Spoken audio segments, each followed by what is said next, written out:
उत्पन्ना एकादशी का व्रत मार्गशीर्ष माह के कृष्ण पक्ष की एकादशी तिथि को रखते हैं। इस बार उत्पन्ना एकादशी के दिन 3 शुभ योग बन रहे हैं। व्रत वाले दिन हस्त नस्त्र है। इस दिन व्रत रखकर भगवान विष्णु और देवी एकादशी की पूजा करने का विधान है।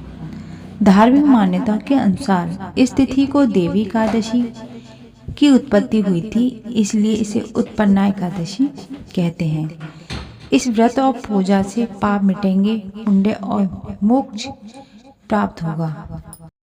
26 नवंबर मंगलवार को मार्गशीर्ष माह की कृष्ण पक्ष की एकादशी तिथि 1:01 से शुरू हो रही है। इस तिथि का समापन अगले दिन 27 नवंबर बुधवार को तड़के 3:47 पर होगा। ऐसे में उदया तिथि के अनुसार उत्पन्ना एकादशी व्रत 26 नवंबर मंगलवार को है। उत्पन्ना एकादशी 2024 पारण समय यदि आप 26 नवंबर को उत्पन्ना एकादशी का व्रत रखते हैं तो आप व्रत का पारण 27 नवंबर बुधवार को दोपहर में 1:12 से 3:18 के बीच कभी भी कर सकते हैं। उत्पन्ना एकादशी पारण के दिन हरिवासर समाप्त होने का समय सुबह 10:26 है। एकादशी तिथि का अत्यधिक धार्मिक महत्व है।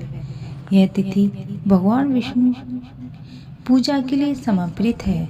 सभी एकादशी तिथि का अपना एक विशेष महत्व है, जो शुक्ल पक्ष और कृष्ण पक्ष के दौरान मनाई जाती है। ऐसी मान्यता है, इस दिन सच्चे भाव के साथ पूजा अर्चना करने से सुख और शांति की प्राप्ति होती है, साथ ही जीवन कल्याण की ओर बढ़ता है। जो लोग एकादशी व्रत का पालन करते हैं, उन्हें इस व्रत का पारण समय और विधि पूर्वक करना चाहिए।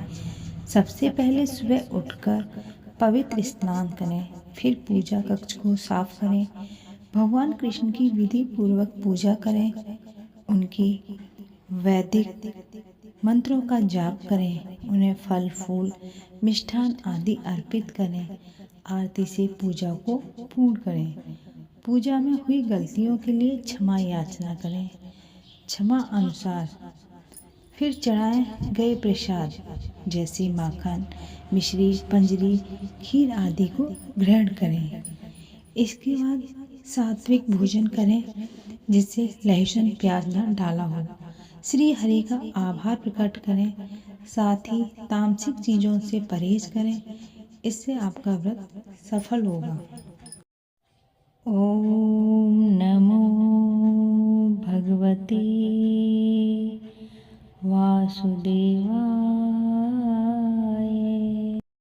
व्रत रहने के साथ साथ इस मंत्र का कम से कम 108 बार अवश्य करें। ऐसा करने से पूर्ण फल की प्राप्ति होती है।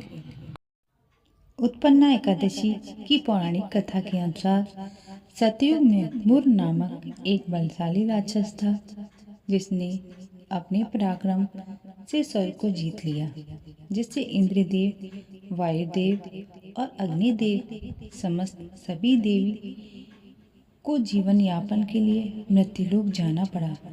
दुखी होकर देवराज इंद्र कैलाश पर्वत पर भगवान शिव से मिलने गए, जहां उन्होंने भगवान को अपना दुख बताया। इंद्र की प्रार्थना सुनकर भगवान शिव ने उन्हें भगवान विष्णु के पास जाने की सलाह दी।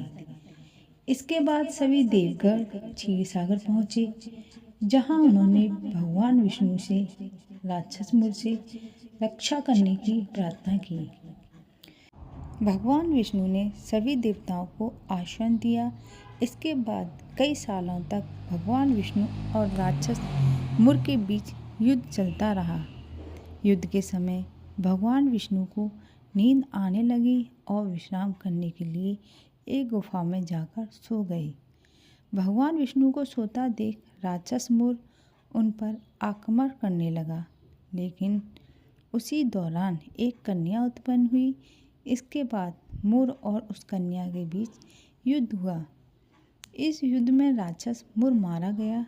इसके बाद जब भगवान विष्णु की नींद खुली तो उन्हें पता चलता है कि किस तरह उस कन्या ने भगवान विष्णु की रक्षा की।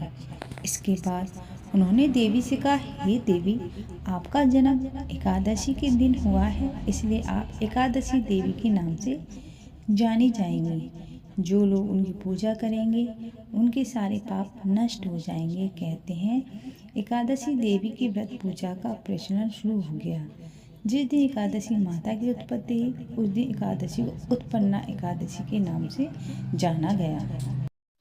आप सभी भक्तों से मेरा निवेदन है कि आप सभी को अगर मेरी वीडियो पसंद आई है तो सच्चे दिल से एक लाइक, मेरे ज्ञान सागर चैनल को सब्सक्राइब, कमेंट में राधे राधे अवश्य लिखें।